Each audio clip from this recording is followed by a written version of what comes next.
Halo, selamat datang di video pembelajaran koding dan kecerdasan artifisial modul 2. Pada asana mangajali Om Swastiastu. Baik, selamat pagi anak-anak. Pagi. Apa kabar hari ini? Baik. Ya, baik. Sudah sarapan? Sudah. Oke, bagus ya. Sudah sarapan hari ini. Apakah ada yang tidak sekolah ini? Tidak. Semuanya sekolah? Tidak. Oke, bagus. Nah, jadi sebelum kita mengawali pembelajaran pada pagi hari ini, marilah kita berdoa terlebih dahulu ya, agar apa yang kita pelajari dapat bermanfaat dan semua berjalan dengan lancar. Oke, Dode, silahkan. Pimpin doa. Belum Ya. mulai pelajaran, kita berdoa dulu. Doa dulu. Berdoa selesai. Adakah yang datang terlambat hari ini? Ya, oke, bagus ya.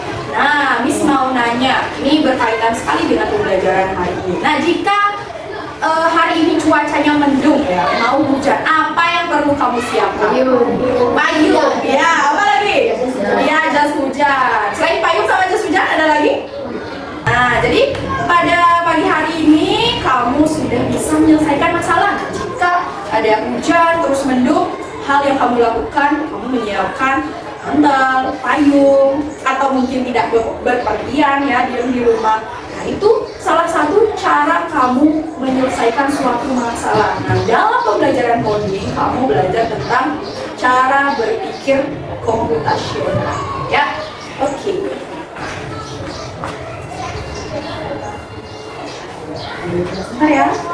Sudah bisa membaca apa bacaannya? Iya, berpikir komputasional ya. Cara cerdas memecahkan masalah seperti komputer ya. Nah, jadi tujuan hari ini kita belajar tentang berpikir komputasional adalah bagaimana kamu mengetahui konsep dari cara berpikir komputasional dan bagaimana nanti caranya kamu menerapkan dalam kehidupan sehari-hari ya. Oke, kita lanjutkan dulu ya. Nah, ini adalah definisi atau pengertian dari berpikir komputasional. Ada yang mau membacakan? Ya, silakan Dode. Berpikir komputasional adalah suatu metode atau cara berpikir yang memecahkan masalah rumit secara metodis, efisien, dan logis. Mirip dengan cara seorang ilmuwan komputer membuat program. Ya, oke. Jadi itu adalah berpikir komputasional ya. Jadi pengertian berpikir komputasional. Nah, jadi berpikir komputasional itu cara kita bagaimana kita menyelesaikan masalah. Misalnya ban kamu bocor, apa yang kamu lakukan? Ya, ditambal ya, dibawa ke bengkel dan juga yang lain-lain. Nah, itu bagaimana cara kita menyelesaikan masalah seperti komputer atau cara cerdas kita menyelesaikan masalah seperti teknologi. Apakah kalian pernah menggunakan suatu teknologi? Ya, apa saja itu? Apa? Oh, WhatsApp. Ya, sekarang itu ada WhatsApp AI ya. Jadi apapun yang kamu tanyakan di sana dia bisa menjawab. Sama juga kayak ChatGPT. Kalau senang menggambar, senang mengedit foto, video, bisa pakai Canva ya, Canva AI. Jadi ada banyak sekali kecerdasan artifisial itu sendiri ya. Jadi ini adalah keterampilan dasar yang harus kamu pelajari dalam belajar coding yang berguna untuk semua orang. Bukan hanya tentang programmer saja, bukan hanya untuk programmer saja, tapi untuk kamu ya. Bagaimana kamu menyelesaikan masalah-masalah yang kamu hadapi dalam kehidupan sehari-hari. Oke, kita lanjut. Nah, sekarang perhatikan. Di sana ada 4 pilar utama atau ada 4 prinsip utama bagaimana berpikir komputasional. Ada yang mau bacakan? Ya? Ya, Ma, silakan. Ya, ada dekomposisi, apa lagi? Pengenalan pola, abstraksi, ya, algoritma. Ya. Oke, kita lanjut memperdalam materi. Apa itu 4 pilar utama dari berpikir komputasional? Oke, yang pertama ada dekomposisi. Ada yang mau bacakan dekomposisi itu apa? Ya, wanita, silahkan.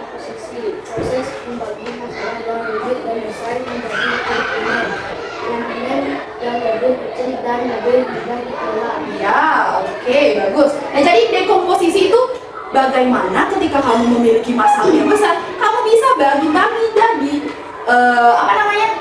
Jadi masalah yang lebih kecil lagi ya, lebih mudah lagi ya. Jadi ada pun tujuan dari kita belajar dekomposisi yaitu supaya masalah yang tidak terlihat itu jadi agak sulit ya atau menakutkan, dan juga kita bisa menyelesaikannya dalam satu persatu. Nah, di sini ada contoh dari dekomposisi. Cara apa ini masalahnya? Iya, masalahnya membuat nasi goreng. Jadi kamu akan membagi ya apa yang kamu butuhkan ketika kamu membuat nasi goreng. Yang pertama, menyiapkan apa itu di sana? Iya, nasi, bumbu, telur dan lain-lain. Yang kedua apa lagi? Mengiris bumbu. Kalau mengiris bumbu itu apa yang diiris ya? Iya, bawang, ya, cabai, bawang putih, gitu ya. Ya, bawang bombay, kalau suka masukin bawang bombay. Terus di sana juga ada yang ketiga, ya, goreng telur. Apa lagi? Menumis bumbu. Yang kelima, mencampur semua bahan dan memasaknya. Oke, lanjut ya sekarang. Oke, lanjut ada pengenalan pola. Ada yang mau bacakan pengenalan pola itu apa?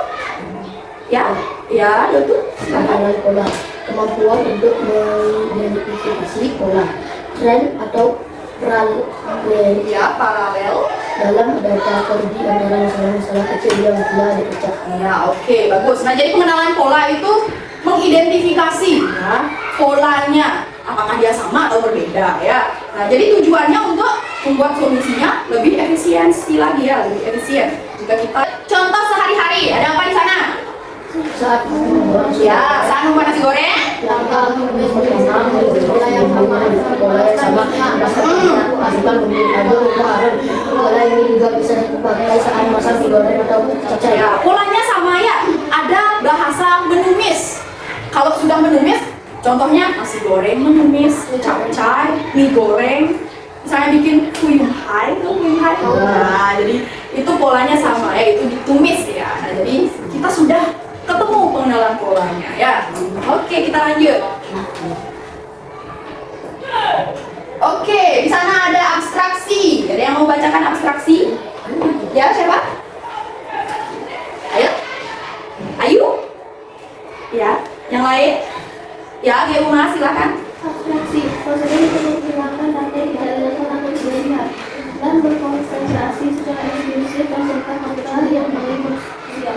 Ya, oke. Nah, jadi itu adalah abstraksi ya. Definisi dari abstraksi itu bagaimana kita memiliki prosedur untuk menghilangkan data yang relevan, yang tidak relevan atau berlebihan ya. Dan kita fokus ke satu permasalahan yang akan menyelesaikan masalah tersebut ya. Jadi pada fakta-fakta yang paling detail ya. Jadi tujuan kita belajar tentang abstraksi itu supaya nanti kita tidak bingung ya dengan informasi yang terlalu banyak. Jadi kita fokus ngambil yang penting-penting saja ya.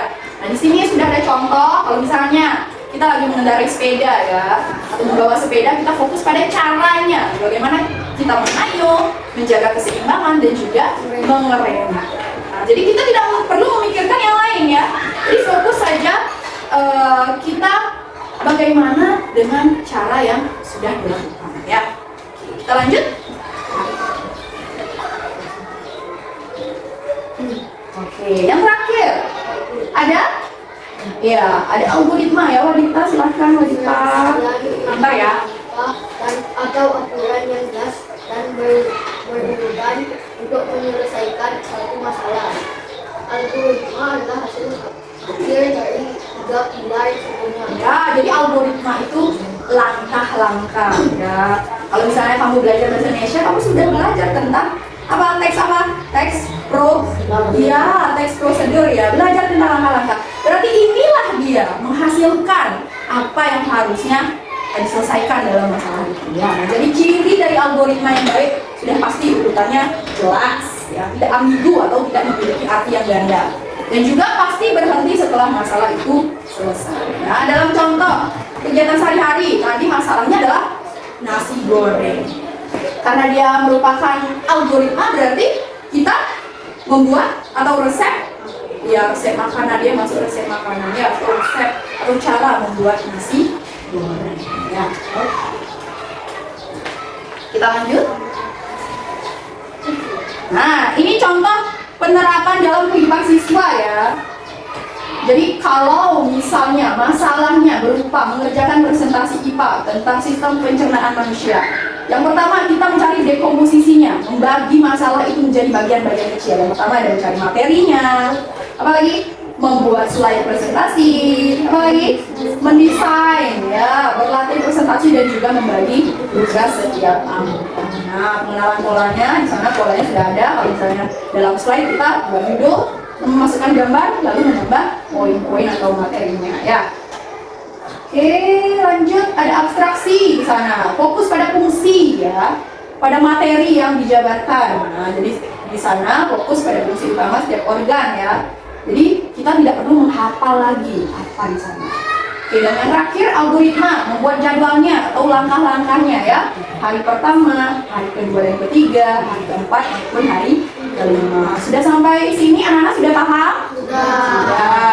Oke, kita lanjutkan. Ibu akan memberikan anak-anak LKPD. Nah, jadi dalam LKPD ini ada cerita kasus ya yang kalian akan pecahkan ya. Oke. Nah, di sini sudah ada ya. Ini juga. Nah, jadi Ibu jelaskan dulu sedikit ya. Ibu jelaskan dulu sedikit. Nah, jadi di sini kalian bisa melihat aktivitasnya. Kalian bisa melihat gambarnya di sana. Apa kasusnya di sana? Anak-anak yang terlambat ke sekolah karena tidak menyiapkan perlengkapan sejak lama. Iya. Dan anak sudah lihat aktivitasnya, apa kasus dalam LKPD tersebut? Ya, apa? Di sana?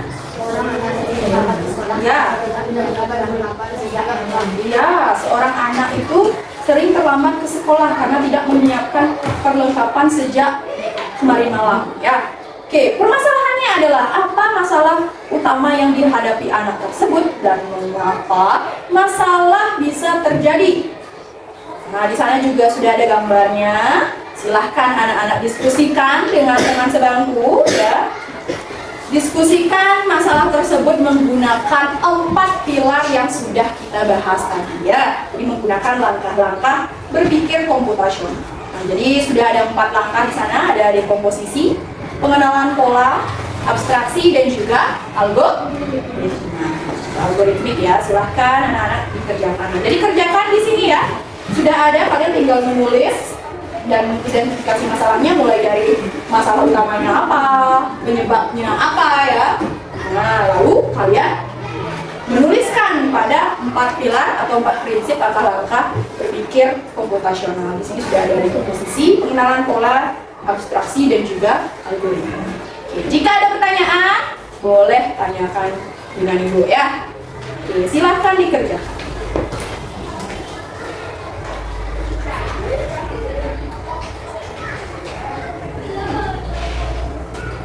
Sejauh ini sudah paham? Ya. Oke, bagus.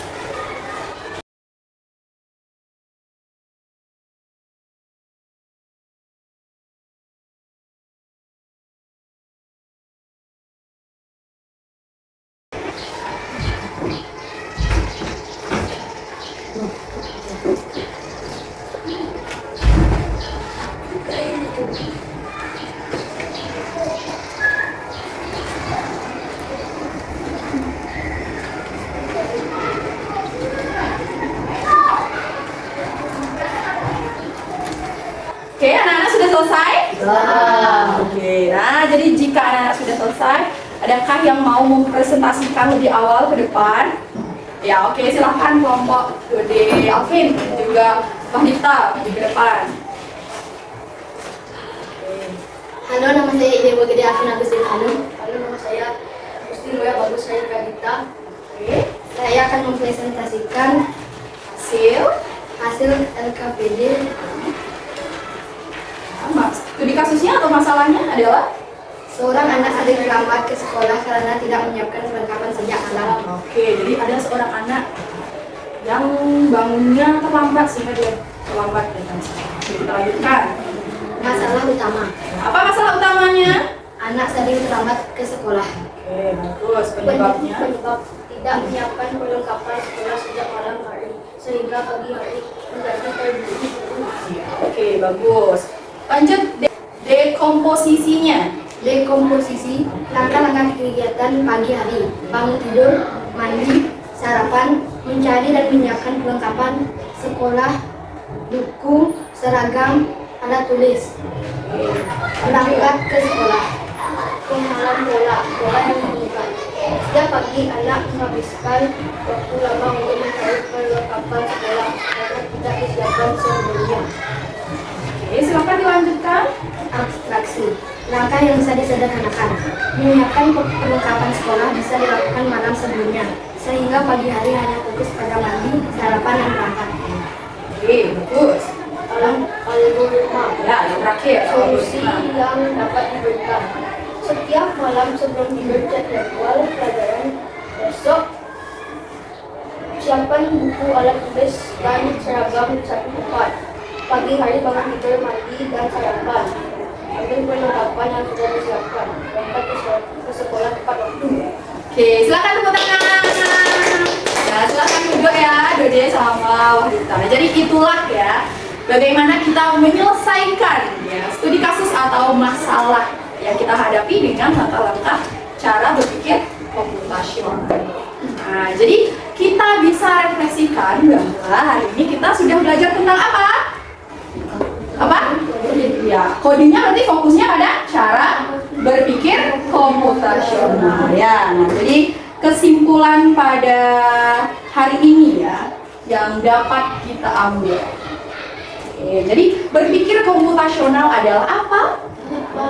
Ya, alat bantu berpikir ya yang bisa digunakan siapa saja untuk menghadapi suatu masalah atau tantangan. Ada berapa prinsip di sana? Empat. Apa saja? Coba sebutkan. Dekomposisi, lagi. Pengenalan pola. Abstraksi. Ya, dan yang terakhir adalah algoritma. Nah, setelah kita memahami ya pemahaman tentang cara berpikir komputasional, kita juga harus tahu apa saja manfaat dari berpikir komputasional. Ada yang mau bantu bacakan? Ya, silakan. Melatih kemampuan berpikir logis dan terstruktur. Ya, terstruktur, bagus. Membantu merencanakan sesuatu dengan lebih efektif dan efisien. Ya, bagus. Membantumu menjadi pemecah masalah, problem solver Ya. yang lebih baik. Yang lebih baik, jadi problem solver ya. Meningkatkan kreativitas dalam mencari solusi. Oke, dan yang terakhir? Menjadi fondasi penting jika kamu tertarik pada bidang sains, teknologi, teknik, dan matematika di masa depan. Oke, nah jika kamu ingin menjadi seorang ilmuwan gitu, kamu tertarik dengan informatika, ya teknologi, bidang sains atau matematika, kamu sangat penting sekali ya belajar tentang berpikir komputasional. Oke, bagaimana? Sudah pahamkah hari ini? Ya, oke, bagus ya. Nah, untuk minggu depan kita akan melanjutkan di materi berikutnya. Nanti anak-anak silahkan baca pada buku paket ya, halaman 21 ya. Nanti apa yang kita bahas di sana, anak-anak akan mengetahuinya ya. Untuk tugas juga silahkan nanti kerjakan halaman 23. Sudah? Silahkan kerjakan halaman 23 untuk pembelajaran ini. Ada pertanyaan untuk hari ini? Tidak. Oke, jika tidak, kita tutup pembelajaran hari ini. Semoga pembelajaran hari ini bermanfaat bagi anak-anak. Nah, tadi kita mengawalinya dengan doa, berarti kita menutupnya dengan doa juga. Baiklah, silahkan ketua kelas pimpin doa ya. Ya, silahkan berdiri ya. Berdoa dimulai. Berdoa selesai. Nama saya